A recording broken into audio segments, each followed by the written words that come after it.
नमस्कार दोस्तों, मैं हूं आपका मोहित बरुआ और आप देख रहे हैं बरुआ का शो मस्ट गो। आज रंगमंच के सुहाने सफर में हमारे सामने वरिष्ठ रंगकर्मी दिल्ली के भूपेश जी हैं। चलिए आपको मिलाते हैं भूपेश जी से। नमस्कार भूपेश जी। नमस्कार जी। हम ये जानना चाहते हैं कि आप कब से रंगमंच से जुड़े हैं? जी, मैं 90 के दशक से रंगमंच में हूँ और मेरी रंगमंच की शुरुआत पिथौरागढ़ से हुई है। पिथौरागढ़ एक खूबसूरत शहर है, आपने सुना होगा, उत्तराखंड के कुमाऊं रीजन का। तो वहाँ की एक संस्था हुआ करती थी, थात, लोक विरासत एवं रंगमंच। तो उस संस्था से मेरे नाटक की शुरुआत हुई। उसके बाद फिर आपने BA किया?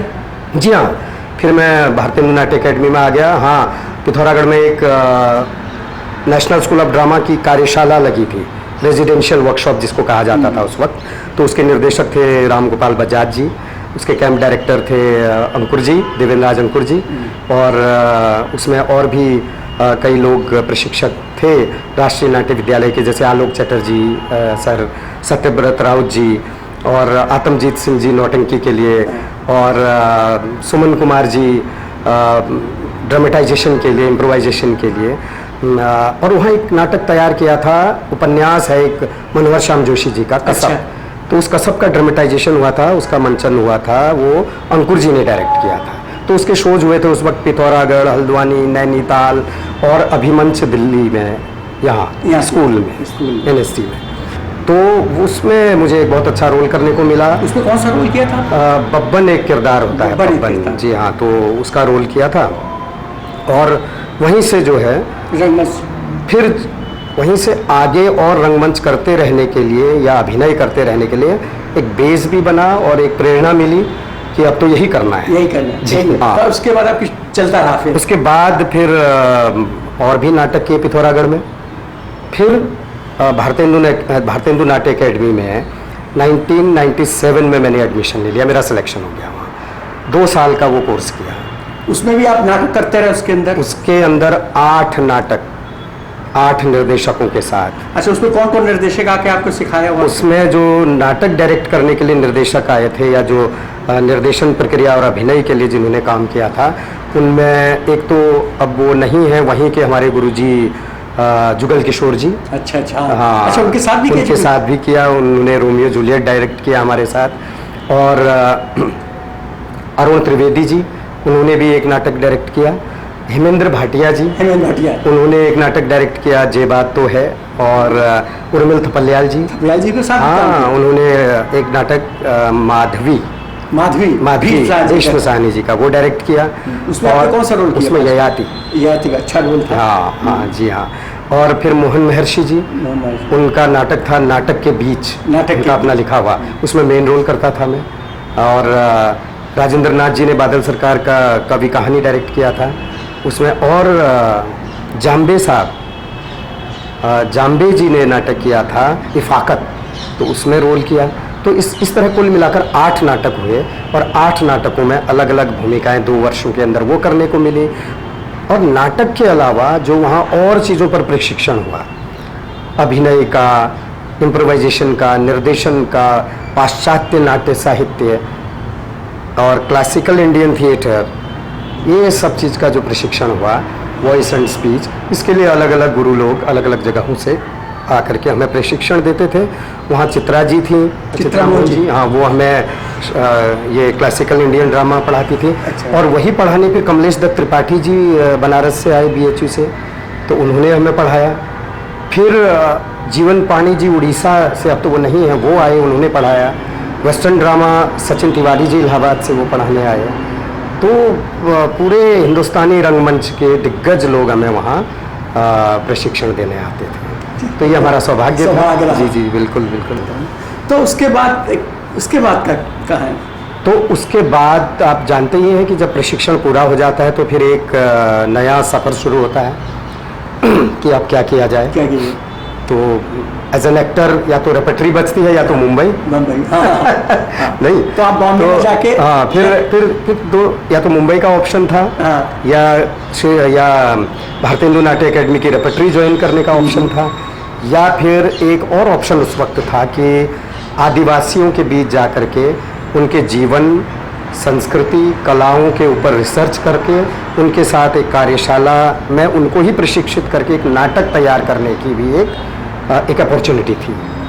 तो मुझे लगा कि ये अपॉर्चुनिटी थोड़े से अपने आप को और ज़्यादा एक्सप्लोर करने के लिए, डेवलप करने के लिए, as a creative person, as a theatre person, हो सकता है मैं अभिनय तो बाद में करता रहूँगा लेकिन शायद ये काम ना कर पाऊँ, थोड़ा मुझे ऐसा फील हुआ। तो मैंने इस अपॉर्चुनिटी को सेलेक्ट किया और मैं भारतेंदु नाट्य अकेडमी की तरफ से बुंदेलखंड के ललितपुर ज़िले में चले गए अपने सीनियर प्रणवीर सिंह जी के साथ। और वहाँ जा कर के हमने फिर वो उनके बीच में रिसर्च वर्क, उनको प्रशिक्षण देना, उनके गीत संगीत पर आधारित एक नाट्य प्रस्तुति उन्हीं कलाकारों के साथ तैयार की जो उन्हीं के भाषा में, जिसका नाम रखा गया जब जगाओ तबई भुनसारो, जब जागो तभी सवेरा। उसका मंचन ललितपुर में भी किया, उस जगह पर भी किया धर्मशाला में, और लखनऊ आदिवासी नाट्य समारोह रविंद्रालय में भी किया।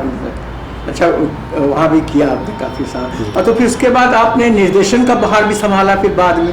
हाँ, निर्देशन का भार फिर क्या हुआ कि फिर कुछ समय और लखनऊ में मुझे रहना था, चूँकि फिर मैं बीच में रेपर्टरी ज्वाइन नहीं कर सकता था कि वो अपॉर्चुनिटी मैंने छोड़ दी थी।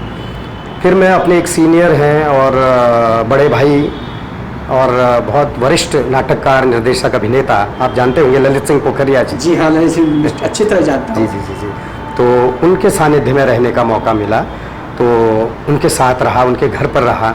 उन्होंने मुझे ऐसा अवसर दिया छोटे भाई के तौर पर, और उनके साथ फिर उनके नाटकों में मैंने काम करना शुरू किया जो वो वहाँ निर्देशित कर रहे थे। उसमें मैं मेन रोल करता था, और फिर बाद में घर में वो नाटकों में चर्चा, कॉस्ट्यूम पर चर्चा, बाकी चीज़ों पर चर्चा, पूरा सवेरे से रात तक नाटकों पर ही हमारा एक वैसा माहौल रहता था, वो चर्चा रहती थी। तो वो एक बहुत ही अच्छा अवसर हमारे लिए था। अच्छा, तो एक अच्छा अवसर था। तो फिर जब वो काम भी हो गया, फिर थोड़ा सा और आगे निकलना था, कहीं तो कुछ करना था, तो फिर श्रीराम सेंटर रेपर्टरी में हमें मौका मिला।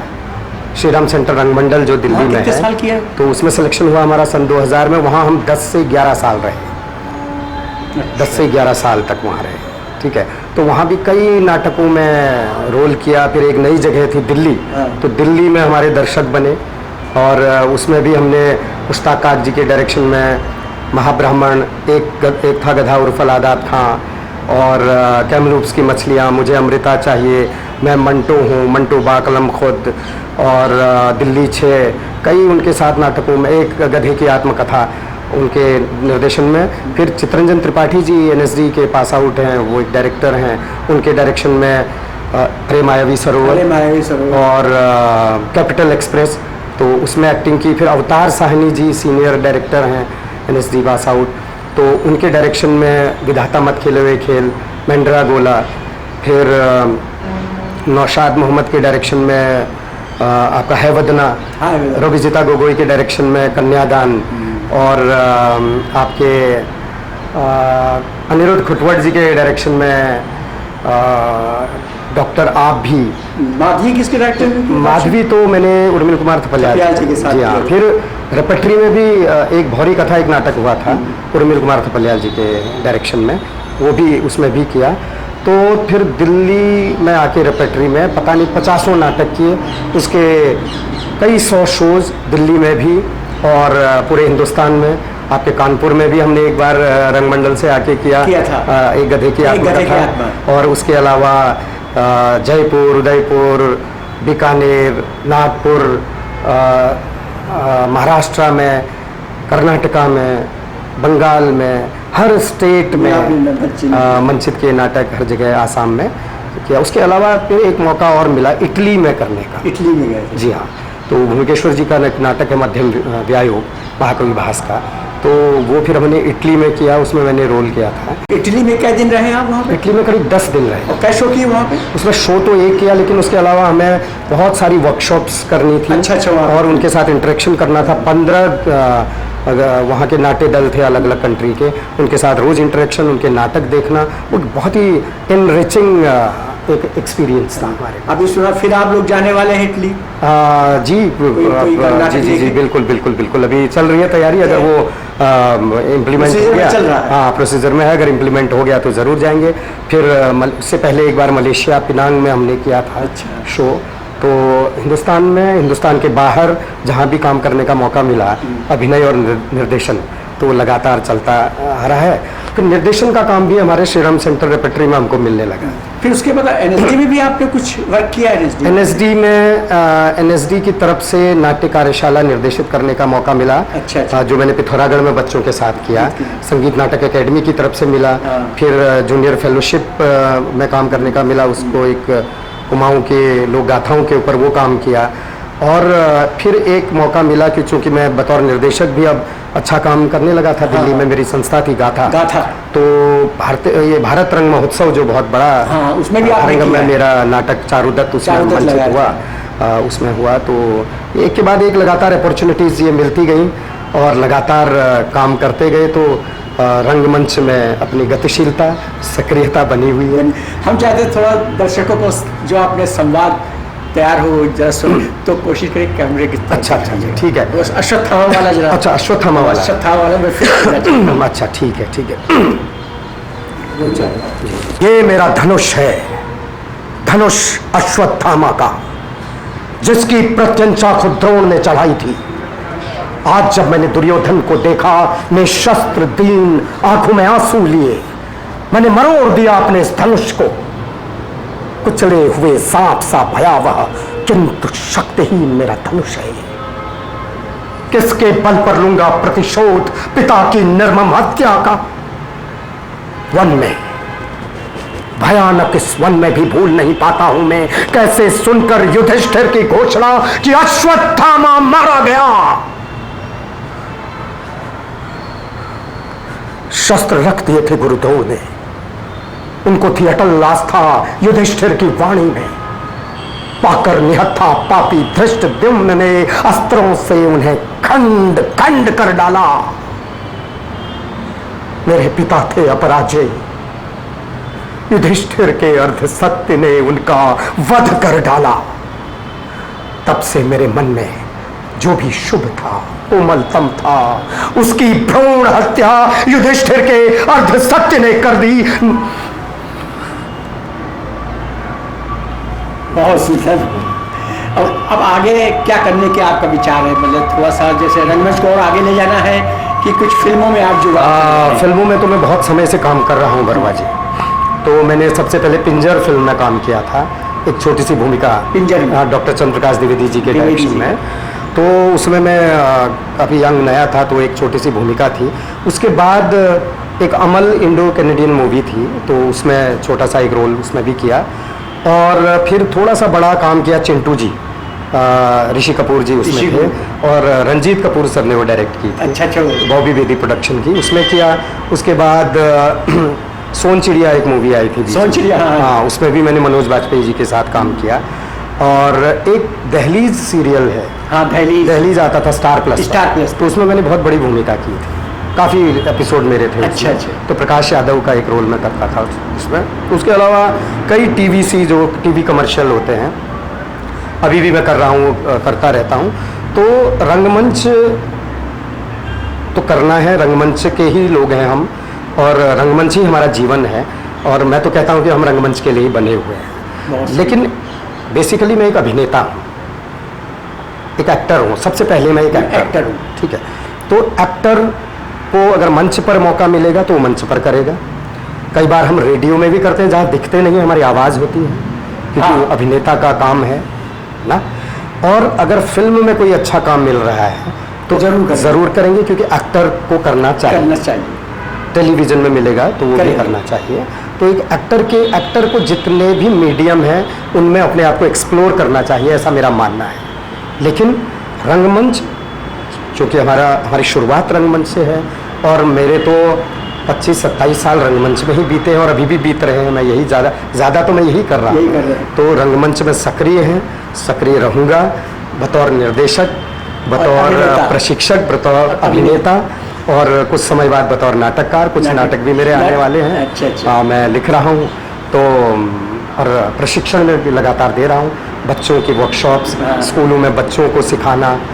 तो ये कि रंग यात्रा आप रंग यात्रा को आगे बढ़ा रहे हैं, इसके लिए बहुत बिल्कुल। और धन्यवाद आपका। और आपने हमें समय दिया। मैं एक छोटी सी भेंट है जो आपको देना चाहता हूँ, क्योंकि आप लोग इतने रंगकर्म को आगे बढ़ा रहे हैं, हमारा भी फर्ज बनता है कि आप लोगों का उत्साहवर्धन करने के लिए मैं हमेशा तैयार रहता हूँ। ये एक छोटी सी भेंट है। बहुत बहुत धन्यवाद ये सम्मान के लिए। अरे दादा, आप लोग इतना काम कर रहे हैं, हमें तो खुशी होती है कि रंगमंच रुके ना, रंगमंच को आप लोग निरंतर आगे बढ़ाते रहें, यही हमारी सबसे बड़ी बात है।